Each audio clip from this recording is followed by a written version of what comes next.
যদি প্রকৃতির সুখ পেতে চাও তবে চার দেওয়ালের ভিতরে বন্দী নয়, খোলা আকাশের নিচে মুক্ত বাতাসে ঘুরো।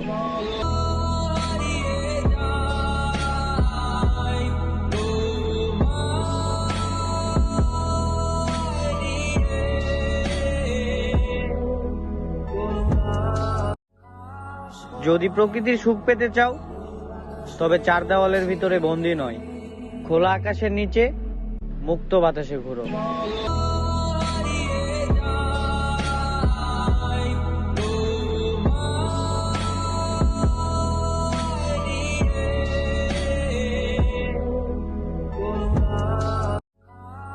যদি প্রকৃতির সুখ পেতে চাও তবে চার দেওয়ালের ভিতরে বন্দী নয়, খোলা আকাশের নিচে মুক্ত বাতাসে ঘুরো।